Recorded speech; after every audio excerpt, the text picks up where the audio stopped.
All right.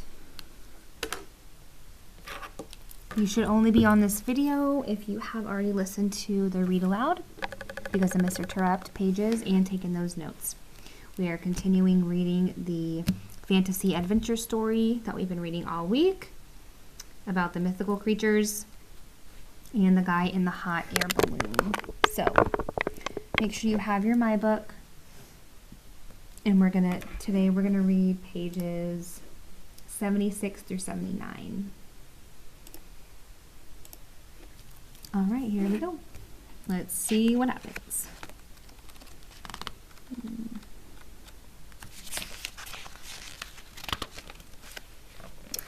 All right. So as a review from yesterday, we ended on how these things, these creatures, like have their babies. There's the size of a little kitten. And he's viewing them kind of from his hot air balloon. Okay, so he's learning about all these things about them, all these characteristics and things about these creatures from his sightings. All right, so let's see what we get to today. September 8th, 12:51. All are feeding today with a new kind of urgency. Are they on some kind of migration? I wonder where they're going, where they come from. I suppose the sky is their home. They need no terrestrial haven. Perhaps they simply move from hemisphere to hemisphere, looking for the warmest skies, and the birthing season coincides with the arrival in southern latitudes. 1935. They are departing.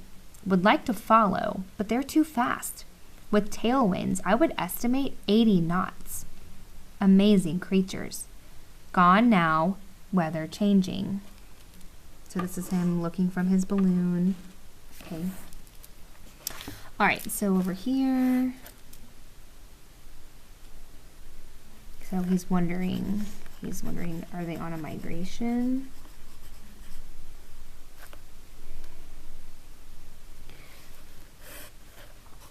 They're leaving.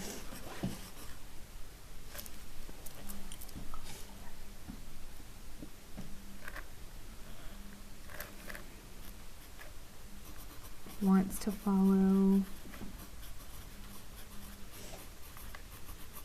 But they're fast. And then they're gone. And the weather is changing.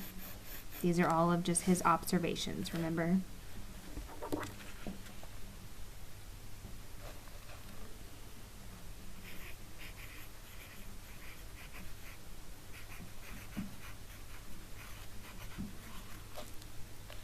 Let me go turn the lights down. Hang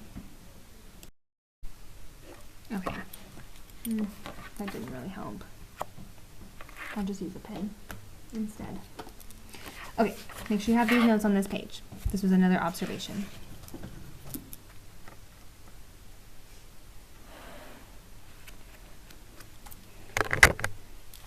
Okay, back to Matt, the narrator. Maybe it was me, but I thought he sounded pretty dejected. When I turned the page, I felt a bit queasy. Most of the handwriting was smeared by torrential rain, I suppose, and I could make out only a few words. It seemed a tropical storm had overtaken him and kept him in its fist for some time. I think I saw the word damage in one entry, and a mention of a problem with the envelope. A hot flush swept my back. Was he leaking? Had the creatures torn his balloon? Or was it just the storm? Benjamin Malloy had stopped dating his entries, and his coordinates and weather observations seemed half-hearted now. His handwriting was all tilted, the letters slewing into one another. I remembered that we had found him on September 13th, so that left 5 days after his last dated entry. I wondered if he had now fallen ill, too weak to repair his ship or keep his log properly. There were some more sketches of the creatures, and then, suddenly, the sketches became stranger, covering more and more of the pages. Creatures with the faces of lions or eagles or women. Creatures with human faces and furred bodies and wings that, even not fully extended, dwarfed their bodies. These were imaginings, surely, for they were so different from his earlier sketches, but drawn with such detail, you would have thought he had them right before his eyes. There was only one more written entry in the log. Airship in the distance. Will signal for help. The airship. I looked for the date, but found none. It must have been the aurora he cited, but I had certainly seen no signal from his gondola. I stared at that last page for a while. The final words, the nothingness after it, and it got me feeling strange, so I had to close the book. I felt a keen disappointment. It was hard to know what to make of it all. At first, the log had been so clear and reasonable, but by the end, especially with those pictures, it seemed he was dreaming. When did the real end in the conjurings of a disturbed mind begin? It was pushing 2 a.m. now, and I felt thoroughly ill at ease. I put the book on the shelf and eventually slept. Okay, we've got some interesting things going on. So, weather, bad weather.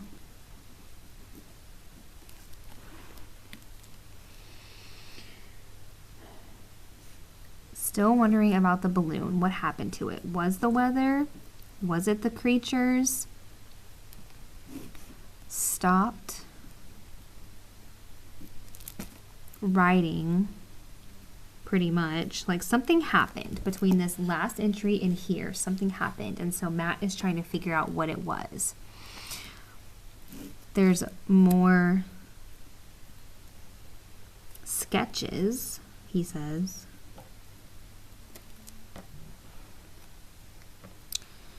Seas must have seen the aurora.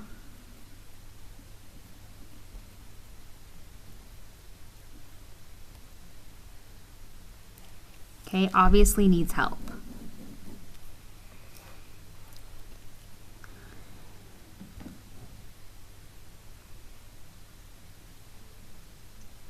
So this is interesting here. When did the real end in the conjurings of a disturbed mind begin?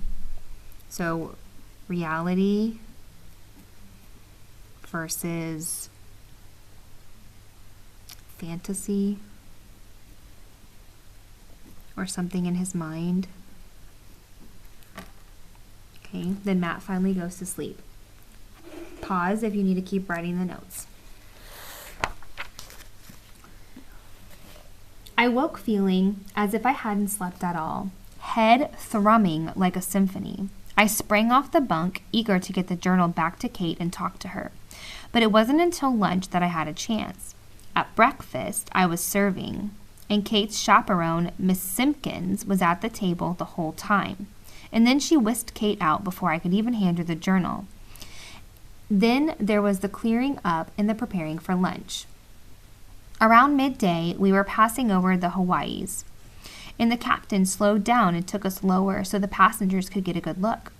On other trips, we sometimes made stops, but this was a direct passage, so everyone had to content themselves with peering down at the lush foliage and hearing the shriek of macaws and spider monkeys, and toucans and cockatoos. The heady scent of the island's flowers reached us even at 100 feet.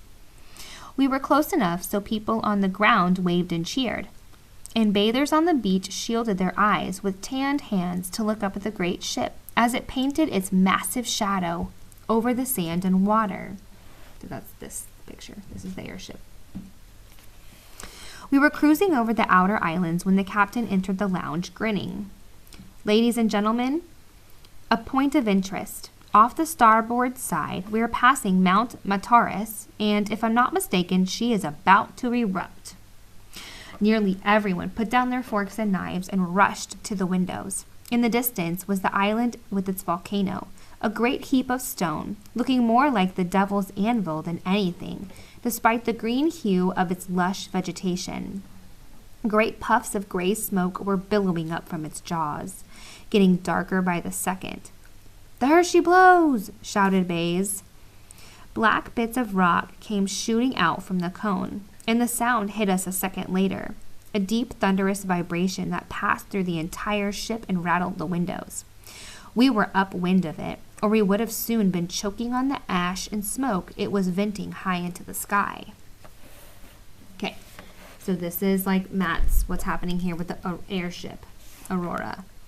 Okay, Aurora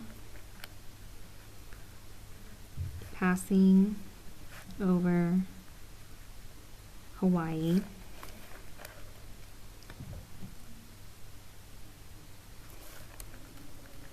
Mount Mata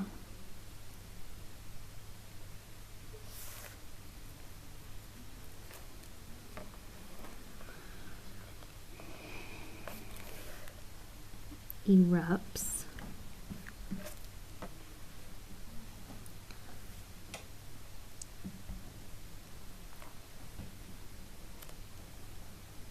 Okay, that's probably the most important things on this page. Remember, Bays is the crewmate with Matt.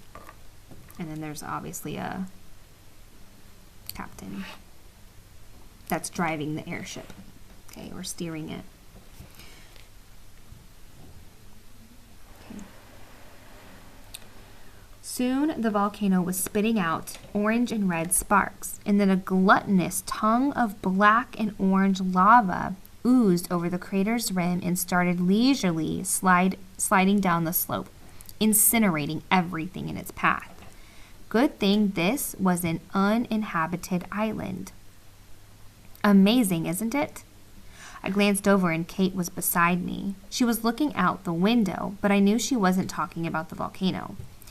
There was no sign of Miss Simpkins, and there was no one else around us. Everyone was watching the eruption, talking and pointing excitedly and snapping pictures. Sorry. "Incredible," I said and faltered, uncertain what to say next. I took the journal from inside my breast pocket and passed it to her. "Thank you." "You don't believe it," she said coldly. "I'm not saying that. It's just, I'm not altogether certain your grandpa really knew what he was seeing." Okay, so gives journal to Kate. She accuses him of not believing,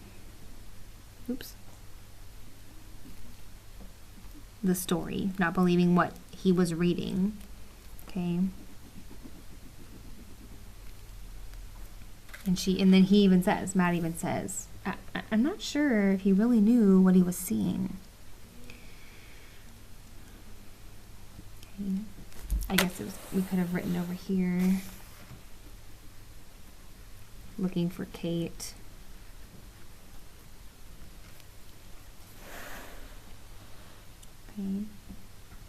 Okay, and that's actually where we're stopping today. All right, so make sure you have these notes. Go back and pause or re-watch anything you need to re-listen to. Okay.